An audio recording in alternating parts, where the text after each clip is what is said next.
The message came in the family group chat.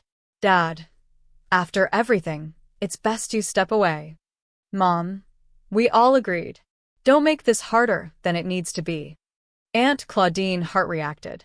Uncle Jared, finally. Sanity wins. I stared at the screen. 5 words. A lifetime of work, dismissed like I was a malfunctioning appliance. I didn't reply immediately. I waited 6 minutes. Let it breathe. Then I wrote. Understood. Stepping away from the fun too. Sent. Closed the chat. Turned off my notifications. My name is Sloan. And if you think this is a story about getting pushed out, stay very, very tuned. What happens when the daughter you exiled was holding the only rope keeping you from drowning? That night, I reviewed the documents. I wasn't just a passive partner in the family trust. I built it, tightened every screw, spotted every loophole, made them rich, without asking for a seat. So when they finally told me to step away, I did. With every account ID, every access credential, every penny in digital transit. I didn't drain it. I froze it. Legally. Quietly. 3 lines of code. 1 signature. Then I went asleep. At 3:07 a.m., my phone started buzzing like a fire alarm. 89 missed calls. The first voicemail? Dad, panicked. The bank, it's frozen. What did you do? The second? Mom, breathless. Your father is pacing. Sloan answer. Please. I waited until morning. Took a slow sip of coffee. Typed my reply with surgical calm. Just following your lead. And that's when the begging began. But this time, I wasn't answering out of love. I was answering from the high ground they built on my back. By sunrise, they'd gone from furious to frightened. My inbox was full. Subject lines read like smoke alarms. Urgent. Trust locked. Please talk to us, Sloan. Can we fix this? Fix this? They broke it. They lit the match the second they said, it's best you step away. What they didn't realize was, I'd already stepped ahead. 3 weeks earlier, during a routine audit, I found irregularities. Money slipping through Cousin Blake's shell companies. Loan repayments getting forgiven. Vacations listed as strategy retreats. I documented everything. Made copies. Secured backups. Filed quiet alerts. But I didn't confront them. Not yet. Because watching a lie unravel is far more powerful than shouting into the storm. So when they turned on me in the group chat, I just smiled. Let them think they had the final word. Now they were scrambling. Because the family fund? It wasn't just savings. It was property, vehicles, stock options, 3 payrolls, and a reputation built on financial literacy. And all of it? Suspended. Legally. Publicly. Permanently, until I decided otherwise. By noon, I received an email from our family's longtime attorney. Sloan, please advise. Are you willing to enter a resolution conversation? I replied with a single attachment. An invoice. Hours billed to date, 2,313. Compensation withheld. $0. Value of damage from mismanagement. Incalculable. No greeting. No signature. Just numbers. Because that's what they reduced me to. And now numbers would speak for me. That evening, Blake called from a burner number. Come on, Sloan. Don't burn the whole ship just because you got your feelings hurt. I almost laughed. My feelings aren't hurt, I said. They're archived. Along with every lie you filed as miscellaneous expense. Click. This wasn't rage. This was reckoning. And I was just getting started. They thought I'd cave. That I'd throw a tantrum, fire off a few angry emails, then cool down. But I didn't raise my voice. I raised the temperature. By Friday, the ripple hit public. The trust's quarterly report, blank. Vendors flagged delays. A junior analyst at a firm we work with posted on LinkedIn. Is it just me, or is the Whitaker family office ghosting invoices? That one post turned into 3, then 7. By Saturday morning, our family name was trending, not for legacy but liability. And I hadn't said a single word. I watched it unfold from my apartment. Quiet. Clean. Far from their estate, where panic now lived in every hallway. Mom called again. Left a voicemail this time. You're embarrassing us. Your father hasn't eaten. He's scared. Good. He should be. Because I wasn't just the accountant in the corner anymore. I was the dam holding back the flood. And now? I was letting it drip. Slow. Intentional. I uploaded 3 files to a secure folder. Labeled each one by the roles they tried to define me with. The assistant. The weak link. The one who should step away. Inside? Proof of every breach. Tax irregularities. Ghost vendors. Luxury vehicles registered to a non-existent consulting firm called Crescendo. Their paper trail was a rope. And I was the one who braided it. I sent the link to one person only. A forensic accountant with a podcast and a following that knew how to smell fraud before breakfast. No press release. No statement. Just the data. Let the truth talk. By evening, Dad texted again. I know we hurt you, but this isn't the way. And for the first time I replied, You're right. It's not the way. It's your way. I just mirrored it back. Read. No reply. Because when you silence the one who built the floor beneath you, you better hope she doesn't pull up the nails. The podcast episode dropped on a Sunday night. Title: Blood Money.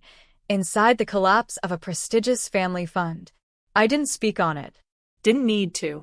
They let the documents speak. Line by line. Lie by lie. Fraud, nepotism, shell LLCs funneling untaxed income. Luxury retreats labeled as charitable site visits. Tens of thousands misallocated. And the trust? Built, balanced, and protected by me. The host ended the episode with, Sometimes, the quiet one in the corner isn't fragile. She's the fuse. By midnight, the family group chat reactivated. The one they removed me from. Aunt Claudine. We need to manage this. Uncle Jared. Who sent the files? Someone inside. Mom. Don't say anything in writing. Sloane could be watching. Blake. Of course she's watching. She's always watching. Dad. Let me handle it. I smiled. Let him. By Monday morning, our lawyer resigned. Said he wouldn't be representing compromised interests. Then came the calls from silent partners, frozen endorsements, and a newspaper inquiry requesting comment. They panicked. They circled. But I had already stepped off their carousel. Instead, I wrote my own piece. Published under my full name. The Cost of Stepping Away. A surgical breakdown of power, legacy, and what happens when women are told to be quiet in the name of preservation. It wasn't petty. It was poetry. And it spread like oil on fire. Not because I cried for sympathy, but because I handed them mirrors. Reflected everything they never wanted to see. Mom texted later that night. We didn't know you were this angry. I typed, then deleted, then finally sent. I wasn't angry. I was invisible. Now I'm not. No reply. Just a message seen at 3:42 a.m. They tried to break me in private. So I rebuilt in public. And now, the spotlight wasn't on them anymore. It was mine. The fallout came in waves. Board members resigned. Endowments froze. One of our legacy foundations issued a statement, distancing itself from the Whitaker family entirely. But I wasn't done. I filed a motion, legally clean, unemotionally titled, Petition to Dissolve Whitaker Family Trust, effective immediately. Attached, 147 pages of documentation, audit trails, illicit write-offs, my resignation as chief architect, and full beneficiary withdrawal. It hit their lawyer's desk like a gavel to the temple. And this time they couldn't freeze it. I was the only one with the keys to reverse the lockdown, and I wasn't turning them. Not until they admitted what they'd done. That night, I got an email. No subject line. No greeting. Just this. You win. Dad. Win? This wasn't a game. They turned legacy into manipulation. Turned family into shareholders. They said step away, and I did. right into my own power. I didn't reply, but I did write something else. A single-page press release. Sloane Whitaker has officially separated from all Whitaker family holdings. She wishes them peace as they move forward without her. I posted it at 9 a.m. sharp. No hashtags. No commentary. Just closure. The article trended within an hour. Every outlet ran the same headline, more or less. The woman who walked away and took the floor with her. But I didn't do interviews. Didn't take a book deal. Not yet. I didn't need the world to clap. I just needed it to see. And, in that quiet, I finally did too. Saw who I became when I stopped trying to fit into their inheritance. I was no longer the daughter they dismissed. I was the storm they built, brick by calculated brick. 3 months passed. Long enough for the dust to settle. Long enough for my name to stop trending and start being respected. I wasn't called emotional anymore. I was called strategic. Savvy. The architect of her own escape. Funny how they always catch on after the exit. In that time, I launched something new. A platform. Private. Selective. Forge, a funding initiative for women disinherited by blood, but not by brilliance. Seeded entirely by my withdrawal from the Whitaker Trust. Within 6 weeks, Forge funded 11 startups, paid off 5 predatory mortgages, and helped 3 women win custody battles. None of them had a seat at their family tables. Now, they were building their own empires. The media asked for interviews. I declined.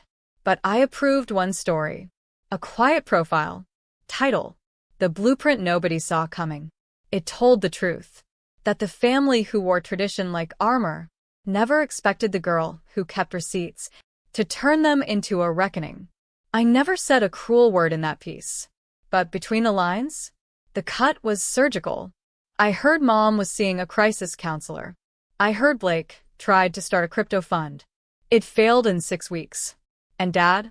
He sold his share of the vineyard. Someone messaged me an old photo, the family at a gala 10 years ago. I was in the far corner, holding someone's purse, smiling like I was grateful just to stand there. I saved it, but not for sentiment, for proof. Proof of who I used to be, before they told me I didn't belong. Before I realized the most dangerous person in the room isn't the one screaming. It's the one writing everything down. The invitation arrived in cream cardstock, hand-addressed. Family reunion. 10 years of Whitaker legacy. Venue. Same vineyard Dad no longer owned. Theme. Rebuild. Reflect. Remember. Cute. I almost laughed. But I didn't ignore it. I RSVP'd. Declined. But thank you for the reminder. Because that's what it was. Not an invitation, reminder.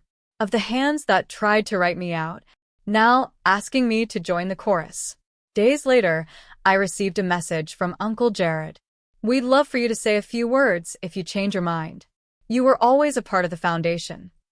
I almost responded. I was the foundation, but I didn't bother. Instead, I booked a trip. Not to the reunion. To D.C.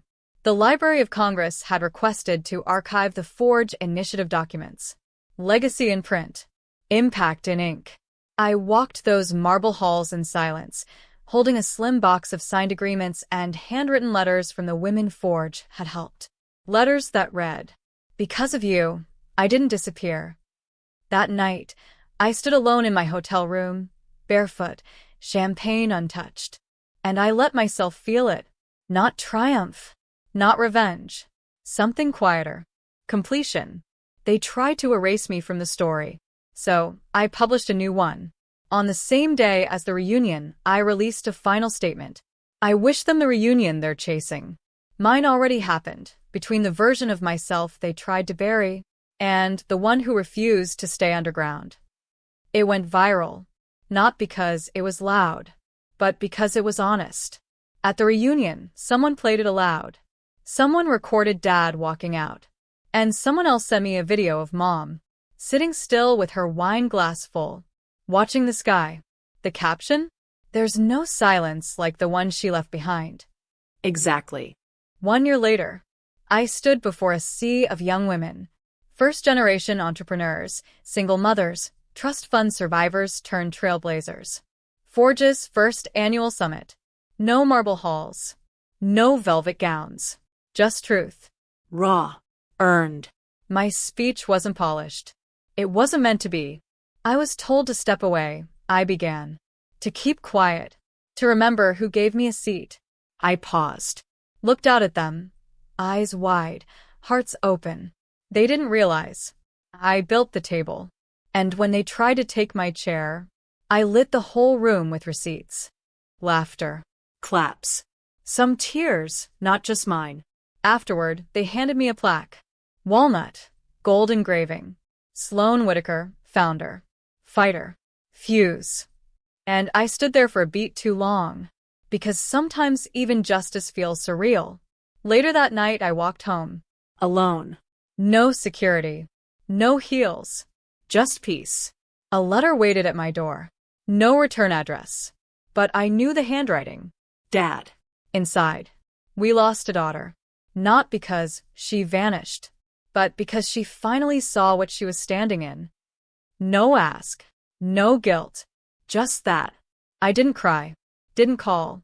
I folded it once and tucked it between 2 pages of my manuscript. The memoir's final draft. Title, Stepping Away and Forward. Weeks later, the publisher sent over the jacket copy. The last line made me stop. She didn't just leave. She redefined what leaving means. I read it once, then again, then turned out the lights, and whispered, not to them, to myself, "You're never going back, because you never needed to." They handed me silence. I turned it into power. They told me to step away. So I did. And I never looked better walking out.